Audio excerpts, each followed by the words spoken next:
Fox 61 News at 10 starts now.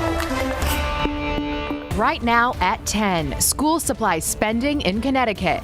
Despite a promising inflation report released today, what higher prices mean for parents and back-to-school shopping. Premium pay, a new state program designed to help essential workers during the pandemic, is now delayed. The reason behind the backup. The dog was in bad shape. She had been there a long time. She was malnourished. Canine cave rescue. A dog missing for months is found by explorers about 500 feet deep. And later,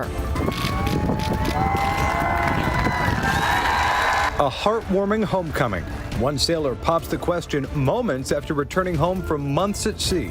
Right now on the news at 10. and we begin with some promising signs of slowing inflation during this 40-year high. Good evening. Thanks for joining us. I'm Sarah Sanchez. And I'm Ben Goldman. A federal report says the consumer prices stayed pretty flat from June to July, but they're up 8.5% from last July. Here's a look at how some prices have gone up and down, according to that report. The sharpest declines have been in travel, especially for gas prices and airline fares. They're both down 8%. Rent and grocery prices are still up by about 1%. This month, many families are spending on plenty of back-to-school supplies for their children. Fox 61's Alicia Machado joining us live to explain how much families can expect to pay and what help is available for them. Alicia? Yeah, well, Ben, the National Retail Federation says families are expected to spend upwards of $150 more this year compared to 2019 on school supplies. Families in East Hartford getting some relief today. East Hartford Public Schools hosting a back-to-school rally, giving away free backpacks filled with school supplies. It's that time of year again. Time to go back to school! With just a couple of weeks left until they head to the classroom, a whole lot of emotions for kids in Connecticut. I'm excited to make new friends. It's going to be a little hard because we're learning new stuff that might be harder. But parents will also feel this year a bit more on their wallets. On average, shoppers are expected to spend $168 more compared to 2019, according to the National Retail Federation. They anticipate families will spend an average of $864 in total on school items at a time when money is already tight. Groceries are all up, gas is up, water bill, electric bill, everything. As inflation rises, NRF says 1/3 of consumers plan to cut back on spending in other areas so they can pay for school items. But families in East Hartford are getting some help. East Hartford Public Schools hosted a back-to-school rally Wednesday with 200 backpacks to give away. It's a relief. All filled with school supplies. There's a ruler, books, a journal. I feel happy so much because I got my favorite color backpack, teal. The backpacks and school supplies provided free of charge through donations from local businesses, organizations, and community partners. Now, this is the first year that this rally has been brought back in its full form after changes due to the pandemic. Students in town returned to school on August 24th. Live in East Hartford, Alicia Machado, Fox 61 News. All right, Alicia, thank you. New tonight, the state is getting ready to launch a service to help get extra money to essential workers during the pandemic. The state comptroller's office says the premium pay program is expected to start in the next several days.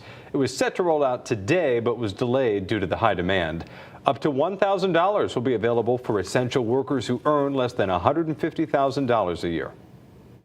The list is pretty extensive, but we're basically talking about your healthcare workers, your childcare workers, grocery store and pharmacy employees.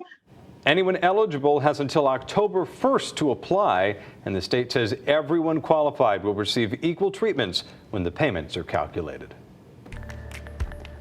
In other news tonight, as parents look to afford back-to-school supplies, districts are making sure that there are enough bus drivers ready for the first day of classes. Also important, Fox 61's Tony Black spoke with one transportation company on what parents should expect for this new school year. We're in a better position than we were about a year ago, so we're very optimistic. Summer break is coming to an end for kids across Connecticut. It'll mean morning bus stops and afternoon drop-offs when the yellow buses roll back into your neighborhood. We're anticipating that we'll have fewer issues than we have had in the past. Stephen Gardner is with All-Star Transportation, serving 40 towns, mostly in Litchfield County. They have over 800 school bus drivers and would like up to 75 more. That would put us in a more comfortable place than where we are now. Many bus drivers retired or left in 2020 when kids were remote. Then it was difficult to restaff when classes went back in person. He says the company is growing to pre-pandemic levels. My gut feeling is that a lot of people are getting tired of being at home. The doors on the bus driver shortage are still nowhere close to being shut. South Windsor Public Schools sent families a notice saying it'll impact this year too. Quote, unfortunately, the situation has not improved. The district is anticipating there will be continued issues, it read.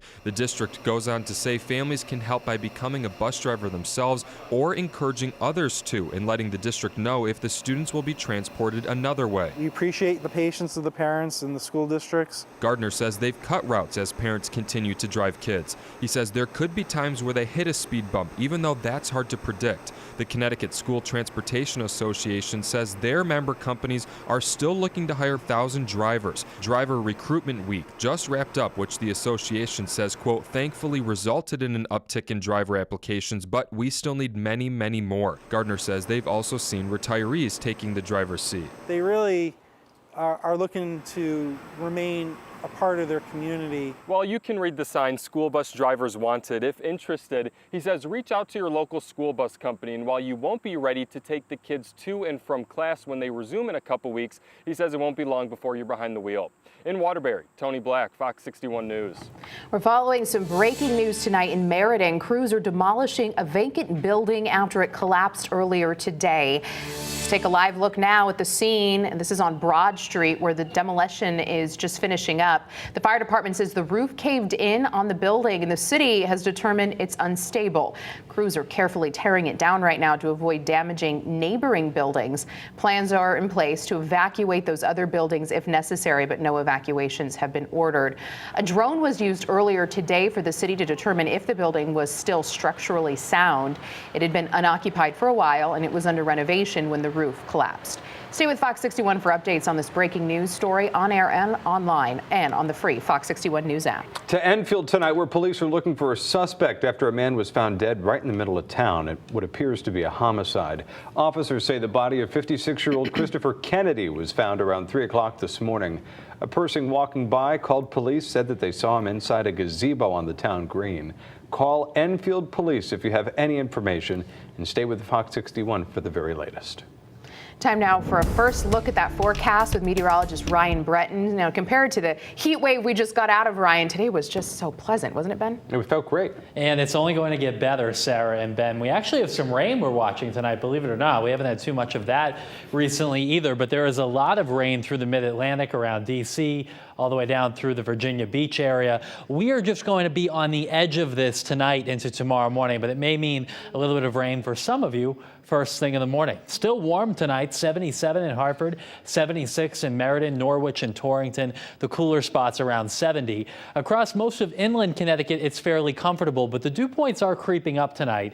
And for a little while, it will feel more humid tonight into tomorrow morning. And with that added humidity, a chance for a few showers. This is 6 in the morning. And notice there is some heavy rain not far away. Some of this may creep into the shoreline tomorrow morning. So a chance for showers during the morning. Certainly a lot of clouds in the morning, too. Then the afternoon will turn brighter with increasing sun. Maybe another brief shower tomorrow evening. So the chances for rain highest tomorrow morning, lowest midday, and then maybe another late day shower. We'll talk about big changes for the weekend and next week coming up in just a bit. All right, Ryan, thank you. Well, voter turnout for yesterday's primaries was low, even compared to previous years. Now, politicians and experts are wondering what this means for our midterm elections for November. Fox 61's Gabby Molina joining us live from the state capitol to explain 24 hours after primary night. Gabby? Well, Ben, typically we tend to see lower voter turnout for the primaries, and this year there weren't many races. There was the heat, and then of course still the lingering effects of the pandemic. But the expectation is that we're going to see a lot more people head to the polls for the election. Connecticut's Democratic and Republican primaries didn't bring large crowds out to the polls, but thousands of people still made sure their voices were heard. At the end of the day, I think it was a great day for democracy in Connecticut. All the polls were open. There were no incidents reported. And about 170,000 citizens in Connecticut lined up together and voted, and it went well. Still, turnout was a bit lower than previous years. About 15% of registered Democrats voted, and about 21% of registered Republicans, down from 17% and 25% in 2021, and 35% and 23% in 2020. In Connecticut, only people registered with a party can vote in their primaries. About 42% of Connecticut's voters could not vote yesterday because they're unaffiliated. Some are advocating for that to change, arguing it's among the reasons why we tend to see such few people show up for primary elections. The primaries are taxpayer-funded, private primaries, where only those in the parties can vote. And that excludes the largest block of voters in the state, the unaffiliated voters.